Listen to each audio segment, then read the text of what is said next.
Welcome to the Theology of Devil's Advocate, the movie. And today we are going to be talking about Counterfeit Providence. We've explored Providence on this channel quite a bit. It is the force by which God orchestrates His will in our lives, in our community's lives, and in the lives of everybody on earth, the lives of nations, etc. It means that you find yourself in the right place at the right time, with the right position on your heart, with the right history bringing you to now, to take the right course of action that's going to take you into the future, and it couldn't be any other way. That's how we're describing it here. And we also explored in my video about the calibration of minutia that this timing of providence is highly calibrated. You'll find that there's things that you have in your life you don't want to leave, and there's things in your life you want to get rid of. And we don't have control over that ebb and flow. But you'll find that the things leaving leave at the right time, and things coming in come in at the right time, even if there are things we wouldn't otherwise prefer. That's what providence is. And this is best highlighted in the book of Esther, an Old Testament book where God isn't mentioned once, but we see the entire story being orchestrated subtly by His hand. So just to go to a few plot points, when Mordecai hears the plot to assassinate King Xerxes, he happens to be in the right place to overhear it. It's an act of providence. And then when King Xerxes is up late at night and he cannot sleep, that insomnia providentially leads him to have a scribe read him the court records. And ultimately, when Esther approaches the king to advocate on behalf of her people, we all know the story. If he doesn't extend his scepter to you, you'll be put to death. But King Xerxes extends the scepter, says, you can have anything you want up to half of my kingdom. Well, that's what providence is. It's how the world is directed and the world is governed. So now let's talk about Satan. One of the qualities of Satan is that he cannot create anything new under the sun. He can only exist to perturb the world that God has created.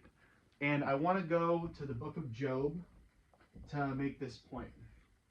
The heavenly wager in the throne room, God gives Satan permission to ruin Job's life.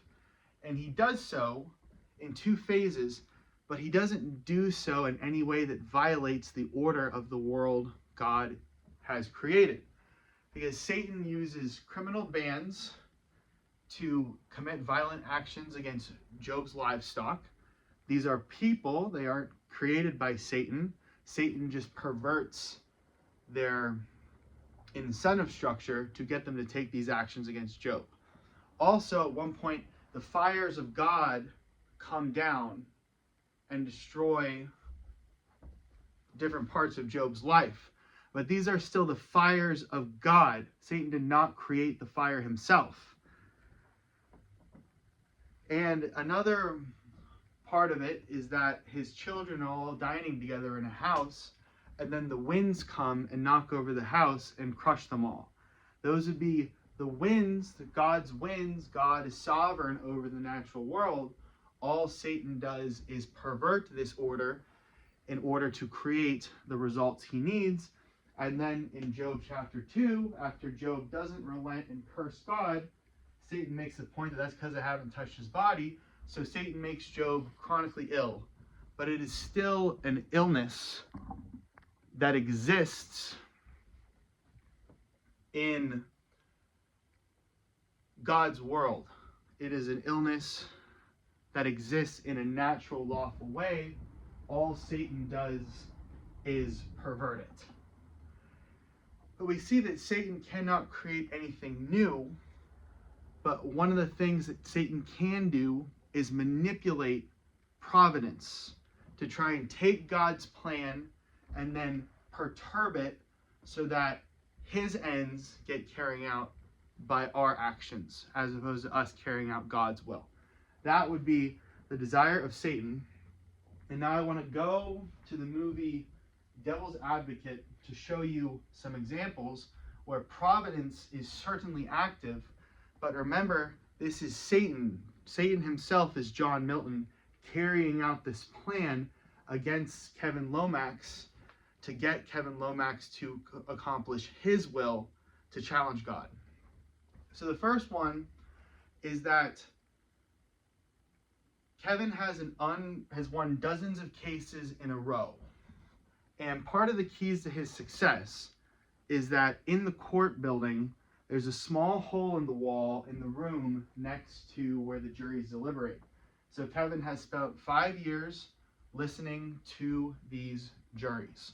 So now let's take out the bad parts and imagine ourselves in the position where we work at a job and we find some perfect secret advantage. If you're working with spreadsheets all day and you find this one code that other people don't know about, but you're able to use that code to become more productive, to make more money, to get promotions, it seems like providentially the addition of you knowing this code has led you to be in a place to much better do your job and receive more accolades. It seems like God himself put this code in your path in order for you to make your life better in a way you wouldn't have otherwise been able to.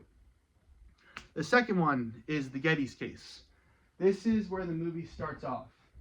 Kevin Lomax is a defense attorney. He defends all kinds of bad people, and Getty's is guilty as sin. He knows it.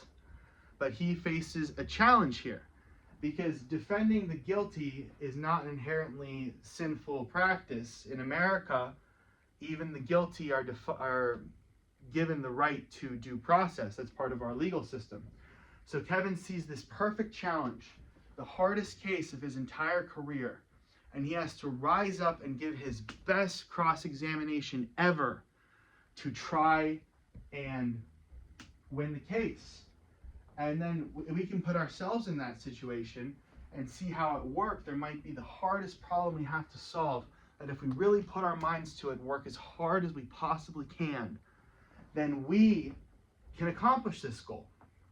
And it would seem like God has given us the strength, the resolve, the creativity, the work ethic to move forward and create this solution in a way that gives us accolades.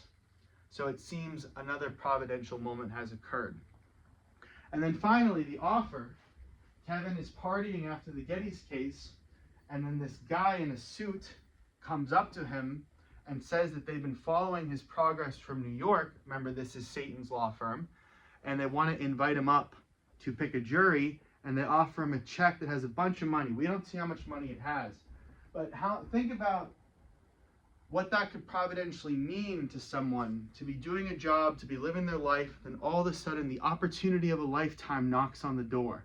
And if I got a knock on my door over there right now, and it was some recruiter from a top seminary who has seen my lectures and wants to give me the chance to lecture on the world stage, I would feel pretty good about that. I'd be pretty happy. That would be excellent news. And it would seem like God himself had provided me this opportunity. So we see in these three instances of Kevin's life what appears to be a God-given motive, a God-given opportunity. But all three of these instances were curated by Satan himself in order to get Kevin onto the wrong path. And this is a perfect example of how Satan takes providence, which is God's means of carrying out his will in the world, and perverts it to accomplish his ends. It's a counterfeit providence. It feels like providence, but it really isn't. It has sinister aims. And now I want to go to the story of Joseph. We know this story, Joseph, the coat of many colors. The brothers want to kill him, and he eventually rises to prominence in Egypt and saves the whole country from a famine and gives the Jewish people a safe place to live for a couple hundred years. Now let's apply the same dynamic of counterfeit providence to what is going on. So the brothers hate Joseph. They're bothered that he's the favorite. And you can imagine that as they're grumbling and groaning about their brother's excesses and starting to rally around themselves that they're going to kill him, this feels like a providential enterprise. They think to themselves, oh my God, we have the chance to vindicate our families, vindicate our bloodlines from this tyrannical oppression of Joseph's position as the favorite. And they start feeling real good, and they start planning. And all of a sudden, this plan starts to align. The scheduling, the surprise attack, manipulating the father to give Joseph up for slaughter without him realizing it. These are all examples of counterfeit providence. But the thing is, God is always one step ahead of Satan. So even as Satan tries his best to manipulate providence to get man to fall, God is there rewriting the stories in order so that his will still gets carried out. And this is no more evident than in the story of Joseph, where when the brothers are there and they have the pit ready and they're just waiting for Joseph to show up so they can kill him, a slave trader's van rolls by. It just happens to roll by. It could have been anywhere throughout the entire land, but it happens to show up right at the period of time where they can be providentially convinced to spare his life. And then furthermore, when Joseph is taken to Egypt, he just happens to get sold to a court official. And he could have been sold to anyone in the entire land of Egypt, a farmer, a soldier, anybody, and he just happens to get sold to the court official that puts him in the place he needs to be to rise through the ranks of the Egyptian administrative state and then be positioned to advise the ruler to prepare for and ultimately avert the famine. Satan is at work. There's no doubt he is at work in the lives of man, in the lives of nation, today just as much as he has always been.